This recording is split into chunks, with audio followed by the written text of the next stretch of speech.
Well, thank you everyone for being here. And I hear the U.S. soccer team won, so I'm glad. And selfishly, I'm glad it finished before our panel because that's what I care about at the moment. But a very brief background around me and Axios. So Axios is a relatively new media company started about 2.5 years ago by the folks who started Politico. And if you're so inclined, you can follow our news at axios.com, and we have newsletters and things like that. So if you're not familiar with us, please check us out. And we also have a show on HBO if you care to see Axios News on the TV as well. And I'm really glad to talk about this conversation because I've been covering energy and climate change pretty much for my whole career, so more than a decade now. And it has changed a lot in that last decade. And we have a really great panel here with us today. Here we have Senator Jeff Merkley, Democratic Senator from Oregon. He's been a leading voice on climate change issues for years. Next to him is Varun Sivaram, the CTO of Renew Power Ventures. It's India's largest renewable energy producer, and he's also recently written a book about solar power as well. Joshua Goldstein, a professor at American University who has written a book called A Bright Future that looks at how nuclear power can help address climate change. So the topic we're looking at today, the fact that the next energy chapter is here, is so broad that I hope we can cover all different types of energy and the challenges and the climate implications of them. But I want to give us a North Star, and that North Star is that the United Nations says that we need to drastically reduce emissions, basically get to net zero emissions by 2050. That's really not that long from now. And so it's something to keep in mind, even as we have to be increasing demand for energy. So demand continues to increase, particularly in Southeast Asia. And while there's local environmental impacts, climate change is the most global problem that we face. And just one stat that I want to share is that renewable energy prices have plummeted, and the use of wind and solar have skyrocketed around the world. But the share of fossil fuels has not changed. In 1987, 81% of our global energy consumption came from fossil fuels, and in 2017, it's still 81%, which shows that the challenge is immense, even while there's been a great success story in renewables. So Senator Merkley, I want to start with you. Thank you for making the trip. I know he's been up very early for an important vote in the Senate, so thank you. I want to, climate change has suddenly become on the front burner in Washington after more than a decade. Congress is talking about this issue, but can you tell us if anything is actually going to get done? Well, Amy, thank you for placing the political challenges right up front, because in many ways we have technology that's ready to go forward much faster if we had the political will. And so that may sound a little bit of a circle here, but think about it this way. In 2014, the Koch brothers invested hundreds of millions of dollars in Senate races, took control of the Senate. They have it locked up. They are determined to do everything they can in Congress to prevent progress on this issue, which means we have to think of every single possible strategy that we possibly can. Well, maybe we can extend the subsidies for solar and wind deployment. Maybe we can extend the credits for purchasing electric cars. But in terms of a major central strategy to drive a transition from fossil fuels to renewable electricity or a big surge in biofuels, it's extremely difficult. I didn't start with a real optimistic point about the federal government. But it does mean that the conversation shifts to all kinds of other levels of government when some very exciting things are happening. Well, that leads me to another very timely question, Senator. The state of Oregon, there was some disarray there this last week. I don't know if many of you have been following it, but it's been a little bit strange. First, there was this vote that was about to happen on a big climate bill, and Republicans literally fled the state, so there wouldn't be enough people there to vote. But then the Democratic leader in the state Senate said that they didn't have enough votes among Democrats. And the reason why this matters outside of Oregon is, of course, with inaction at the federal level, states are trying to step up, some of them. I mean, what's your take on that? Well, first, there were enough publicly committed Democratic senators to pass the carbon bill. And this is essentially a cap and invest bill. I'm not sure why the Senate president said what he said, but partly I think it was to prevent the Republican walkout from being able to claim that their walkout was victorious. But it does show this cultural divide. You have all these outside forces that are coming into Portland saying that taking on carbon is an assault on rural America. And therefore, we must stand as rural Republicans and stop them from doing anything that would increase the cost of fossil fuels. And this is a reverberation of work that's done at Koch brother think tanks. There's some irony. We're in the Koch brother tent right here. And they are a major force doing extraordinary damage in the world. So how do we address that? Well, one thing we have to do is talk in terms that connect in rural America. Now, I have 36 counties in America, 36 in Oregon. 22 are very, very red. I do an open town hall in every county every year. I do an average of one every 10 days since I was elected. So I'm talking to conservative audiences, and we talk about the impact on our forests, with the pine beetles doing well and the trees are not. We talk about the forest fires. We talk about the snowpack and irrigation water, and we talk about the acidification of the ocean and the shellfish. And people in these counties are shaking their head, yes, we see it, we know it, we feel it. And so there's a way to connect with rural America despite the messaging that they're receiving in their social media and various other Fox News and so forth. That's great, and I want to come back to some of those points you made in a little bit, Senator. Varun, I want to go to you. You have deep expertise in renewable energy, solar in particular, but also now at your relatively new role, Renew Power. Can you kind of blend your focus on renewable energy, but also just the energy demands of developing countries where here in America, our electricity demand is pretty stagnant, so it's easy to add a lot of renewable energy and be putting off fossil fuels, but it's not quite the same in India. Absolutely right. And before I get into that question, let me first start by thanking Senator Merkley for your energy leadership, whether it's on reinstating fossil fuel economy standards, the Clean Power Plan, or a host of other issues. We really need your leadership, especially right now. To answer your question, you're absolutely right. In India, where I now work, India is at the center of the world's most important and challenging energy transition. You might contradict me. You might say, hey, I think it's China. China is, in fact, the world's largest emitter. But for a variety of reasons, we actually think that China's emissions might peak by 2030 as their economy shifts to a service-centric economy, et cetera. India, however, is about to increase their energy use astronomically.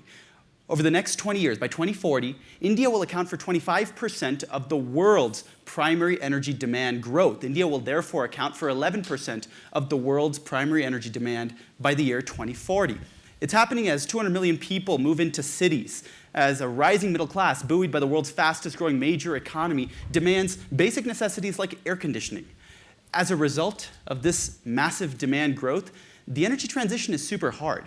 Now look, I am an optimist. I work at India's largest renewable energy company. We account for 1% of India's energy use, electricity use, and we provide it with wind and solar power.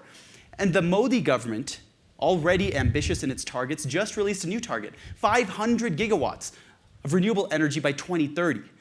Here's the problem though. 500 gigawatts would account for over half of India's electricity use today. But when you take into account the growth of India's energy demand, even if we hit that super ambitious target, India still will be powered in its electricity sector by a majority of coal, and overall in its economy by coal power overall. So we really have a major challenge in India in order to decarbonize that economy. And because the world needs to stay on this 2-degree trajectory and decarbonize rapidly, it's going to need to be countries like the United States, countries in Europe, developed economies that do it even faster, to give countries like India a chance to both develop their economies and bring down their emissions in due course. But how do you do that? We're hearing from the senator that there's a lot of Americans that are concerned about their energy costs, even if it's perhaps a perceived rise and not an actual rise in electricity costs. I mean, you have the legitimate concerns of people in India who want a standard of living that's similar to what we have, and yet you have people here in America. How can you have it both ways? Absolutely. So I'll first key off what you just said. Folks in India, of course, want a standard of living that is dignified. The average Indian uses 1/10 the energy that the average American uses. That's an untenable state of affairs, and we should, both in this country and that country, support their human development. What do we do about it? So before I moved to India to join Renew Power, I used to work at the Council on Foreign Relations, and there we developed a series of policy proposals to move America forward. And I just want to lay out 3 main planks of this platform. The first plank of the platform is invest in innovation. The United States needs to invest heavily in innovation, the next generation of technologies, and I'll talk more about that later on if we get the chance. We should quadruple, for example, our investment in energy research, development, and demonstration. New technologies will not only help the United States reduce its energy, its carbon-intensive energy, but it'll also help the rest of the world, like countries like India, deploy advanced low-carbon technologies. The second step is what Senator Merkley just alluded to, which is pricing carbon. Almost every Nobel laureate economist signed on to a Wall Street Journal editorial arguing that a carbon tax and dividend scheme that returns money to families and is a progressive scheme as a result is the most efficient way to set a level playing field between clean energy and dirty energy. And the third plank of this overall platform is for the government to invest in what I call architecture. There are certain things that even with innovation and the right market signals, we still won't get as the right outcomes of a clean energy transition. For example, I think the government needs to take a muscular role in permitting long-distance transmission. We need a nationwide interconnected grid if the US is to quickly decarbonize. The US may also need to invest in infrastructure such as pipelines for hydrogen. A hydrogen economy can enable us to decarbonize some of the hardest to decarbonize sectors. And I'll talk more about those as well, be they, for example, heavy-duty transport or shipping. So there's a lot of things that have to happen, but I bucket them in 3 categories: innovation, carbon pricing, and setting the architecture through major transnational investments. One thing you haven't mentioned is nuclear power. It provides by far and away the largest source of carbon-free electricity here in the United States. But it's pretty controversial. So Joshua, I want to bring you in, but first I want to do an audience poll. No wrong or right answer, but raise your hand if you support nuclear power. Okay, so that's I think well over half. And about 50% of Americans are opposed to nuclear power. So this is not an accurate representation of America in a lot of ways, including your positions on nuclear power. Joshua, but can you talk about that? Because you and I have talked a lot about why there's this opposition, and how do you talk to these people who are skeptical about it? So nuclear power, I want to talk about the politics, and then I also want to talk about sort of the technology itself and why I think it's so important for climate change. But let's start in on the politics, and let's start in on America, although it's not an American problem to solve climate change. But in America, opinion is split down the line about nuclear power. In my state of Massachusetts, which is a pretty liberal state, it's split 50-50 down the line. The biggest divider actually is gender. Women are more scared of nuclear power and men less so. But the other big division is the people who understand more about nuclear power support it more. The closer you live to a nuclear power plant, the more likely you are to support it because you understand it better. And I visited Sweden's biggest nuclear power plant a couple of years ago. It's a beautiful facility. It's smaller than this campus, and it can power a medium-sized city. Nuclear power is so concentrated. It's so clean. It's so, as an old environmentalist, it's just a dream. And they have school children come through, and they say, when they come in, they're afraid, and then after an hour, they're not afraid anymore. So there's just an education process that has to happen. I think what we're up against at the core is a trauma and fear that for my generation goes back to the shadow of the world wars and the atomic bombings, the Cold War, hiding our heads under the desk to be ready for the end of civilization with 30 minutes notice at any moment, and then the atmospheric testing and the radioactive fallout from it. It traumatized us, it made us afraid, and it became the basis of what's now been a 40-year, billion-dollar campaign against nuclear power that we just haven't ever found out how to get around those fears and get into a rational discussion where nuclear power becomes an energy source like any other. I always compare it to coal. Coal, the major source of electricity generation in the world, vastly dirtier and more dangerous. than nuclear power. Nuclear power's had one accident in 60 years that was, a serious fatal accident, Chernobyl. You might have seen about it on HBO recently. And the number of people killed, even considering all the cancer deaths that might or might not have materialized afterwards, is about 1 or 2 days worth of the number of people killed by coal in the world. So we're talking orders of magnitude difference, and yet people feel nuclear power is dangerous. It's kind of like flying feels dangerous, it's scary, but driving's actually dangerous. Somehow we have to get nuclear power out of this special category and begin to treat it like an energy source, and then look, I'll be glad to tell you all the wonderful things that make it a good solution to climate change. But getting around the fear and treating it like any other source of energy, it's got ups and downs, risks and benefits. Well, I'll jump in a little bit on the nuclear power. Just for the sake of a more lively discussion, disagree with you a lot in this sense. Well, let me ask this question.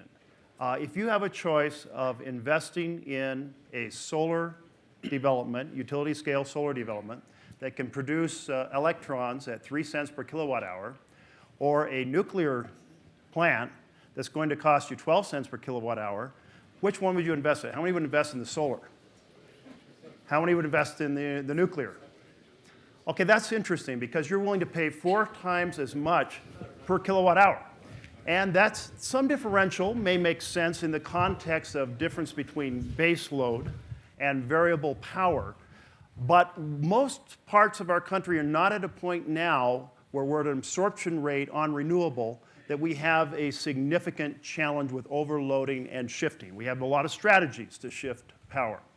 And so the folks in Oregon, they didn't love the nuclear plant at Trojan for a host of reasons, but it was massively more expensive, even after the set costs were in, at variable rates than it was to do other forms of energy.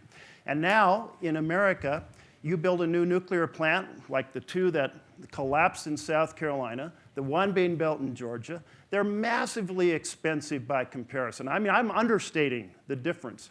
So the question becomes, is there a strategy on nuclear that can do very different economics? And I know you're going to tell us there is. That's why I've set the stage for you a bit. But the conversation is not simply about concern about a meltdown, though that's real.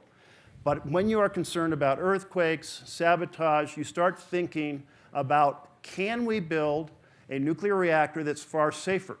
And that's where small modular reactors come in. They're designed so you essentially can't melt down. It takes away the fear. They're less subject to terrorist strike. They're immune to earthquakes. And then you have the ability to possibly build them in factories. We don't know yet if this could possibly compete with the declining costs of solar and wind, but that could be a conversation changer.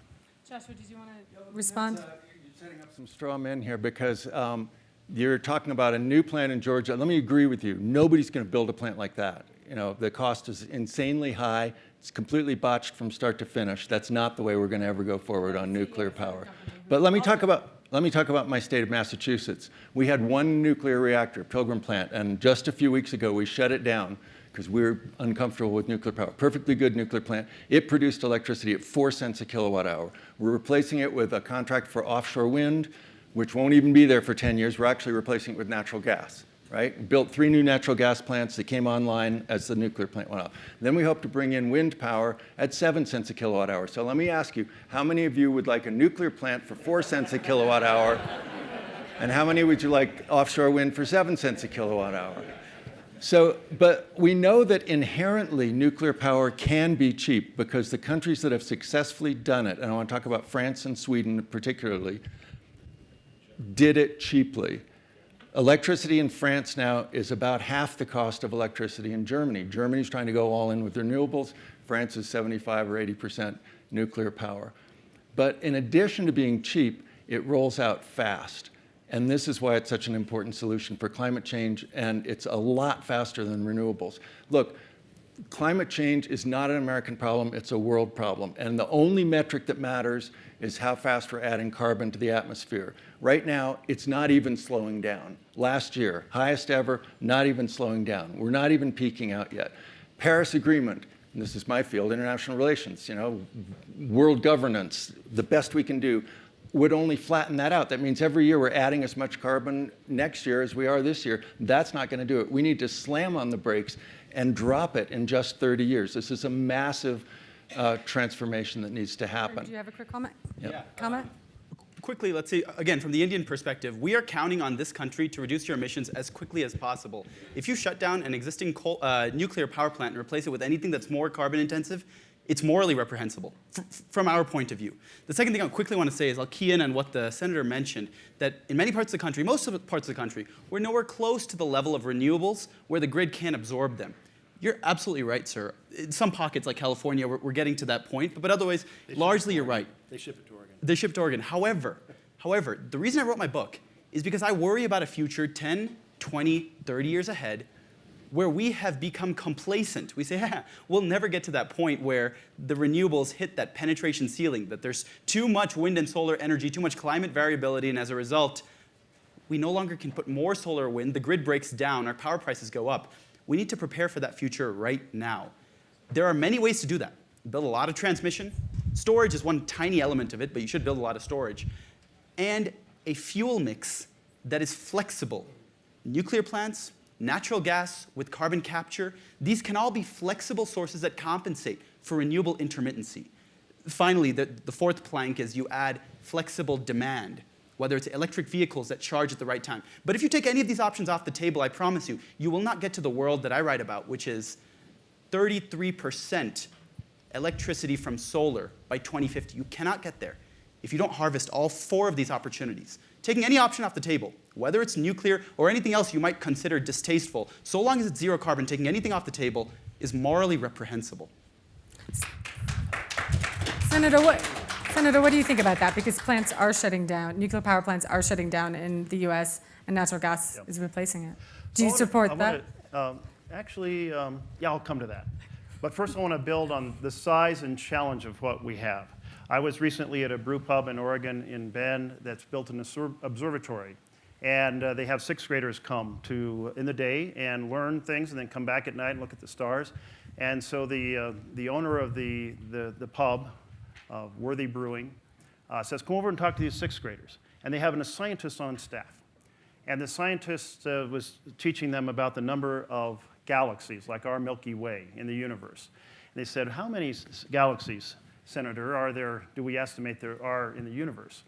And well, I had a number in my head from more than a decade ago, and I said, over 1 billion galaxies with an average of over 1 billion stars. And he was like, well, most people wouldn't know that. But he said, but you're wrong. Our most recent estimate is 2 trillion galaxies, and the Milky Way having 100 billion stars. Now, think of the fact that we're here on one star, one planet. We can't even get to the next planet. And we can't get to any of those other places in this incredibly vast place. We have one little spaceship Earth. Now, I'm going to do an exercise that maybe will help you all think about and remember the speed with which the world's changing. I'm going to have everybody breathe in and hold a lung full of air, and I'm going to count to 3, and then we'll exhale. Ready? Okay. Breathe in. Breathe out. That lung full of air has 33% more carbon in it than when I was born. No human generation has ever experienced anything like this in the history of the Earth. What does that mean for my home state of Oregon? That means vastly more intense forest fires. That means pine beetles do great, pine trees are dying. It means the snowpack, I saw snow on the hills here as I came into Aspen. It means our snowpack melts early in the summer, less irrigation water, and warmer, smaller salmon and trout streams. It means the ocean, the Pacific Ocean, 30% more acidic. And most of that acidification happened in my lifetime. And our oysters can no longer reproduce with ocean water from the Pacific Ocean. We have to artificially buffer that water and make it less acidic. That's a scary thing to think about for what could be affected. So there's an urgency to this conversation that isn't like, how do we prevent more traffic deaths, or how do we get more clean water? Those are important, those increase human health, but we're talking about a force that is not just bad now, but accelerating. When I was born, it took about 3 years to have 1 more part per million of carbon dioxide in the atmosphere. Now, every year it goes up about 2.5 points. So if we're at 415, which we hit a couple weeks ago, In 3 years, 4 years, we're going to be at 425. We are accelerating to oblivion, which is why we cannot casually toss aside any strategy that might reduce the carbon dioxide or methane. And I will just throw in here that for those natural gas enthusiasts who say, well, you get the same energy at half the carbon dioxide, that's true at the point of combustion. But a lot of our natural gas systems have extensive methane leaks. You can see a massive kind of cloud of methane over Texas and North Dakota from space instruments. And the result is that methane is so much more heat effective over a 20 or 100-year period than carbon dioxide. It is not an effective strategy, and we are in trouble. You used to be more supportive of natural gas. Yes, so 10 years ago, we did not have good estimates of the leakage rate, and we didn't have solar and wind that were competitive in price. And so the argument of a bridge fuel was much stronger a decade ago, which tells you how fast this parameter is changing. So I've opposed the building of an LNG facility on the coast of Oregon. I'm the only statewide official to do so. Natural gas. Liquefied natural gas. Very hard to do. That's a $6 to $8 billion construction project that will improve the port facilities. Very tough stand to take. But if we lock in LNG for the next generation, Germany with the Nord Stream 2 pipeline, Japan replacing nuclear with LNG, and so forth, we will lose. We can't do it. So I'm just throwing that out there. Seems like you're making an argument for nuclear power. What I'm arguing is that to the degree Japan has nuclear facilities that are not on faults and can keep them open and leap over LNG to renewables, the Earth is better off. Germany, this intense effort on feed-in tariffs, this intense effort of the Green Party. But what are they doing? They're replacing nuclear with carbon dioxide producing fuels, and the planet's worse off for it. So we have to wrestle with it. If I'm near a nuclear plant and it's on an earthquake fault, I'm going to say shut it down. I'm going to be worried about it. If it has a terrible safety record, if it has a design flaw. But I'm just saying we have to wrestle with new strategies of safer nuclear. And I'm not saying they're there yet, and I know you've got about 5 different nuclear technologies that may ripen into something to be considered. But for right now, my big emphasis is we have to unleash much faster deployment of solar and wind. And there's a lot of obstacles in the way. We've got to sweep those obstacles out of the way. I want to move on to what I call a lightning round session. So I'm going to say some words, and then I'll say something like Donald Trump, and then you think of the first word that pops in your head, you say it. But I'm not going to do Donald Trump because this isn't, a PG-rated event. So the first one is 100% renewable. One word. So you just say great, terrible. Feasible, and we can do it. Varun? Polarizing. Joshua? Infeasible for now. Carbon tax? Effective strategy. Smart. Do it. And a few hours earlier, The short words. these guys are following Well, in the rules so presidential well. debate, that one word would have been like 3 sentences. So You guys are doing way better. Does that mean you're going to run for president, Senator? I set that aside. A couple hours ago, I held another panel in here on carbon capture. So just again, for the last round of this lightning round, carbon capture. Infeasible in most places. We need to keep researching. Bill Brown. Bill Brown is the CEO of Net Power, which is one of the many companies trying to do good work in that space. What Varun said. You can't pick the same one. That's against the rules. R&D. So we've talked a lot here about electricity, and I want to shift to another part of the energy challenge. And in a few minutes, I'm going to throw it out to you in the audience. So please be thinking about questions you'd like to ask the panelists. I interviewed Bill Gates earlier this week, and his new talking point is that electricity is only 25% of the problem. And he's right. Of course, the goal is to electrify as much as possible, so then that is easier to be made green. But what are the challenges with transportation? So another quick question for the audience to make sure you're awake. Raise your hand if you drive a gasoline-powered car. So that's pretty representative of America, I would say. Raise your hand if you drive an electric or hybrid. And raise your hand if you don't drive a car at all. So that gives you a sense, like, we're all here concerned about climate change, yet we all get into our gasoline-powered cars. How can you, and Senator, I'll start with you, how can you green the transportation sector? And how can you make electric cars cheaper? So let's start with electric cars. The price is coming down. The batteries have dropped enormously since I bought my first one in 2013. You can buy used Leaf now for about $10,000. So it's well within reach, and you can drive it most of the time and set your gasoline car aside for those rare trips that go on some other distance. We need to keep the credits for it, to keep driving. Once people try them, the rate of delight with the cars is very, very high. The satisfaction rate is very, very high. Maintenance costs are much less. Fuel costs are much less. Sound, much lower. A lot of advantages. We have seen Norway, over a 5-year period, go from 4% new sales in electric to over 50%. So they provided incentives. People tried them out. They liked them. We have to copy that model.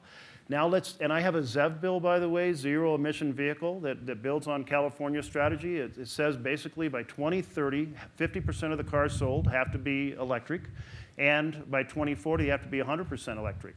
And when I first put the idea of ZEV into my 2017 Mission 100 bill that said we can get to 100% renewable energy over the next couple decades, people said that's crazy. There's now over a dozen countries that have adopted the goal, either the philosophy or done legislation to say we're going to do this.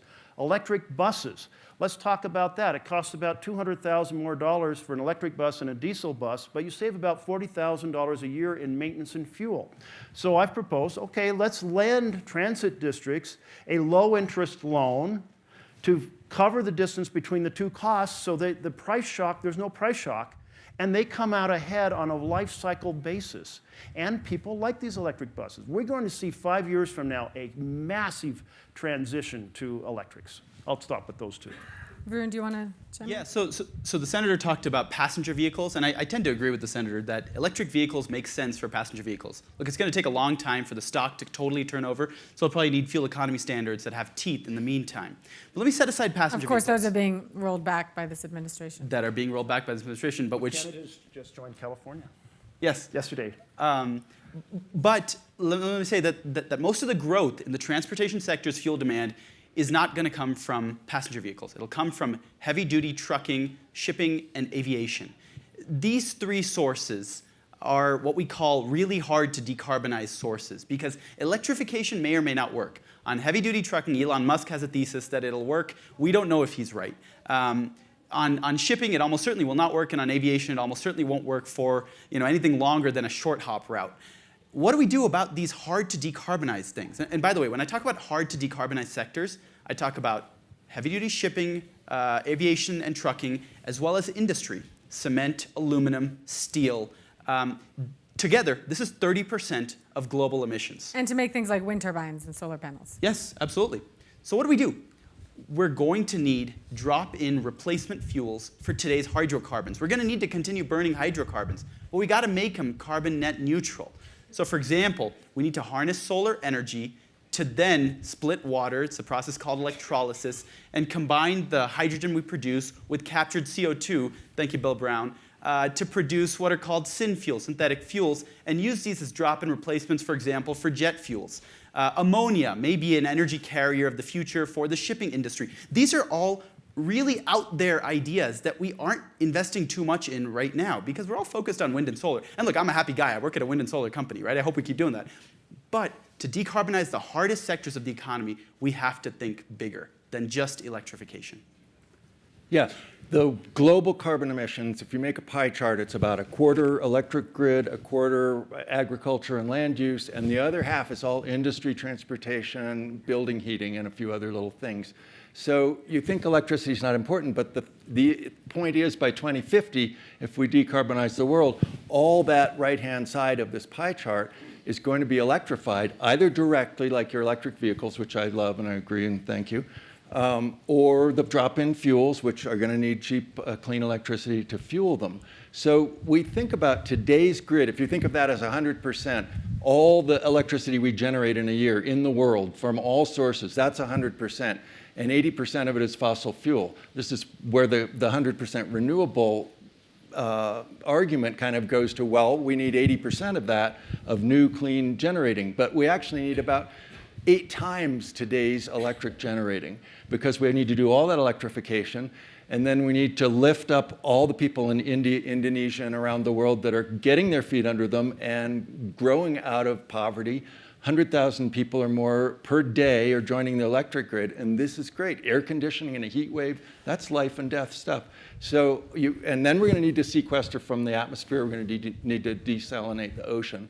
So you add it all up, it's like massive amount of electricity, and we need it really fast. It's like the scene in the Titanic where they're caught behind the gate and they're fumbling with the key, and she's going, Jack, hurry, Jack, Jack, Jack, hurry, hurry. Hurry, and the water's rising. That's how we need to think about it, and I agree with the Senator about the urgency of it.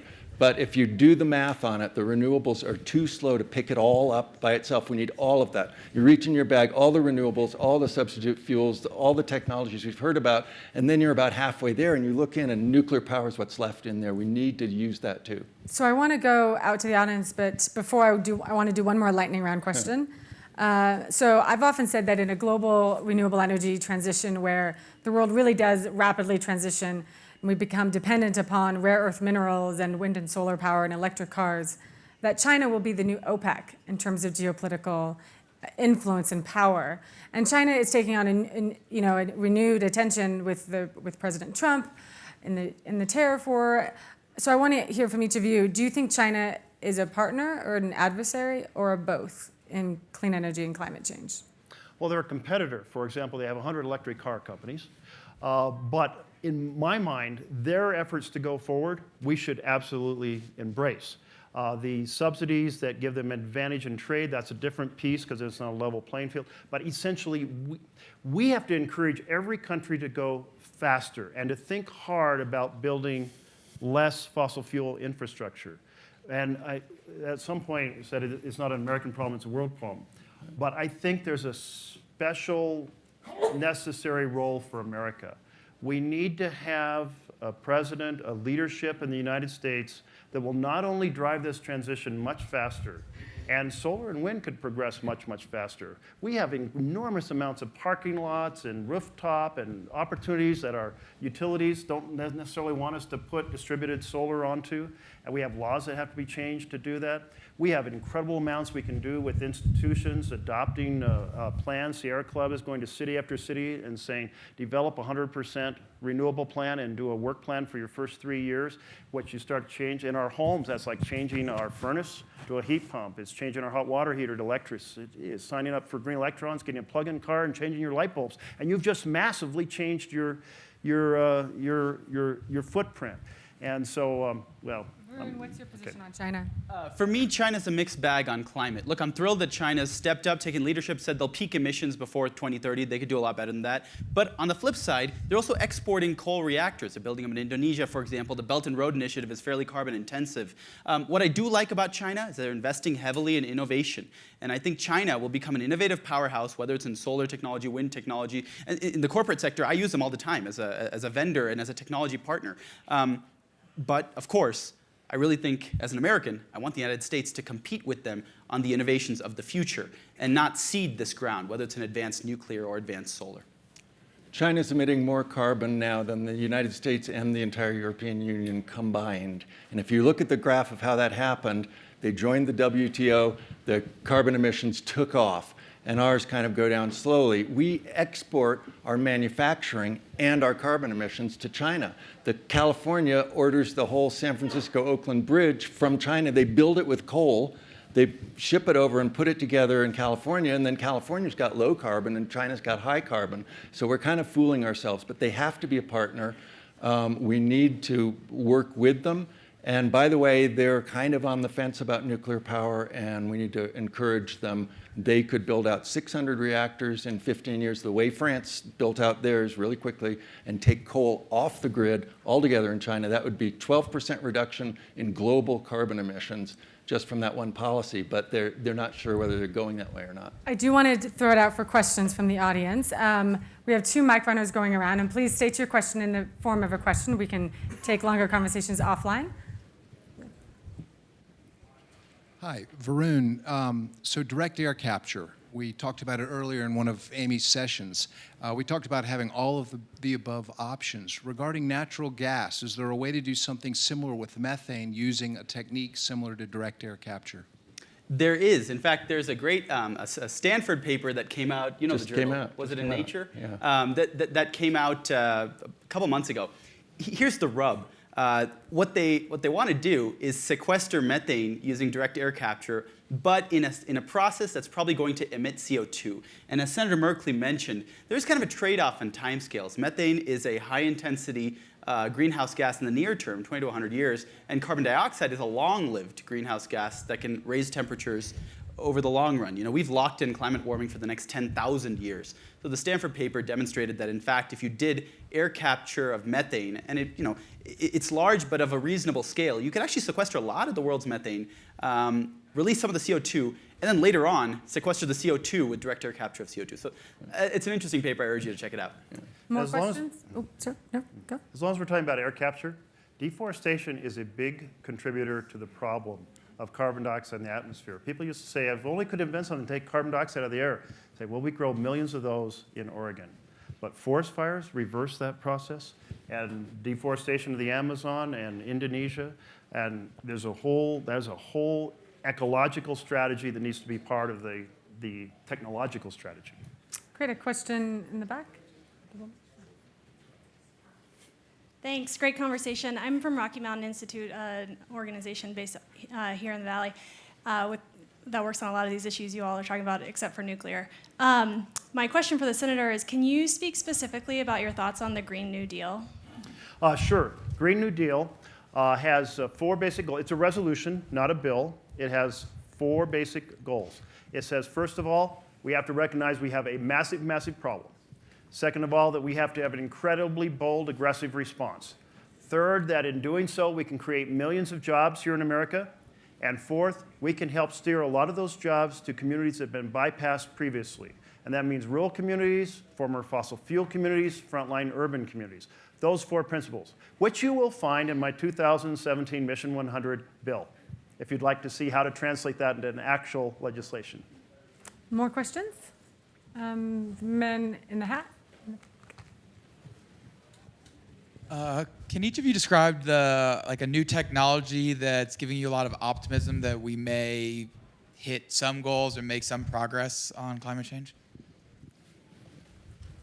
I'll leave it to you. I'll start on that. I'm very optimistic about the new startups that are trying to design better, cheaper, safer, even safer nuclear reactors. And because nuclear is already the safest energy source we've ever had. So what's the company? Is that NuScale? What's Or that? NuScale?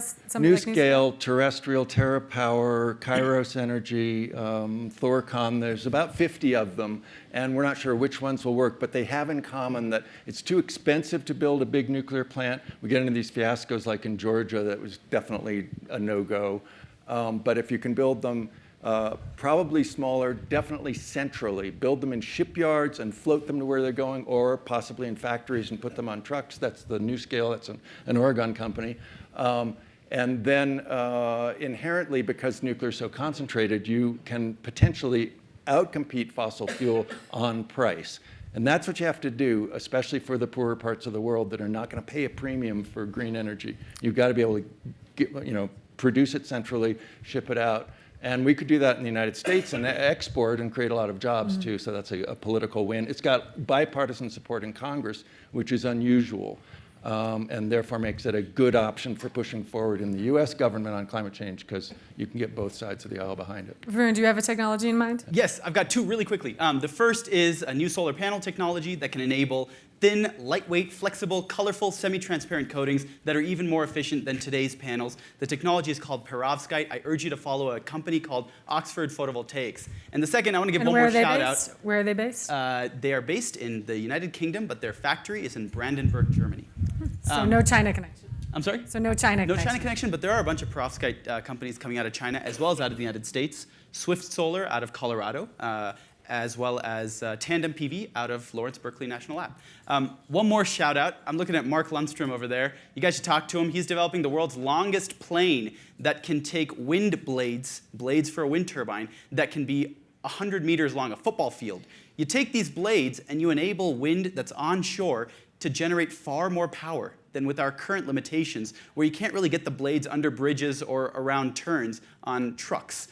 With that technology, mega onshore wind turbines could continue to fall in cost, even though wind in the United States has kind of plateaued in its cost recently. I'll throw in one that we haven't mentioned, which is microgrids. And I wouldn't say it's absolutely new, but it's spreading very, very quickly across the world. And if you're in a small village, and I spent part of my life in Mexico, West Africa, and India, that little bit of power you can generate by doing a contract that you essentially purchase kind of a time period, and you can sell electricity to your friends to charge up their phones to pay for it, and suddenly you have a reading light at night, and suddenly you have a little television. Significant changes that don't require a massive grid. And in many places, there needs to be a challenge, if you will, on manufacturing. But in some of the basics, in many of the very poor parts of the world, microgrids can make a huge difference. I think we have time for one or two more quick questions. This gentleman right here. Mike is coming. I was going to talk about ammonia, but you beat me to it. I'm sorry about that. From your panel earlier today, actually, the point you were making about India's growth in energy needs, when we talk about, legacy, obviously power generation in the U.S., harder to change, and carbon capture has to come in. But Bill Brown talked about building new plants in I think Abu Dhabi at half the cost. Can you, per kilowatt, can you talk about in India, what's the cost differential of building a plant, coal versus renewable or carbon capture right now? I mean, what's the economic difference? Yeah, forgive me, I'm going to do this in rupees, and then we'll convert later on. New solar right now is looking like 2.5 rupees per kilowatt hour, roughly 4 cents per kilowatt hour. Power from coal you can get for a little over 3 rupees per kilowatt hour, so call it 5 cents a kilowatt hour. The reason that we don't see a wholesale shift from utilities saying, hey, I don't want to buy this expensive coal power, I'm going to buy solar power, is because oftentimes utilities can be locked in to long-term contracts. And so they guarantee 2 out of those 3 rupees have to get paid to that coal power plant. So there's only 1 rupee of wiggle room left, and the solar is certainly not 1 rupee or less. So that's why on pure economics, solar is doing very well in comparison with coal. Now you want to add carbon capture to coal? Bill tells me that he can use his natural gas technology also to retrofit on coal plants. That would be amazing. In India, we're very far away from that conversation. We're right now in the frame of mind of, look, we have a large incremental demand. Every year, in order to meet that incremental demand growth, we're going to need to build 30 to 40 gigawatts of renewables. And that'll just mop up all the demand growth. And hitting that number is going to be super hard. So we haven't really thought very much about what we're going to do with the existing base of emissions. In India, it's kind of like, that's a problem we'll solve later on. And that's about the best we can do. Let me tell you, we are building renewables at a pace faster than almost anybody in the world except for China. So there's not a whole lot more you can ask India to do. But you can't build enough to capture all your demand. We can barely build enough to capture the incremental demand. We certainly can't build enough to capture all of the demand. But no, I mean, if you could build enough to capture all the incremental demand, why would you build a coal plant? I was missing. Yeah.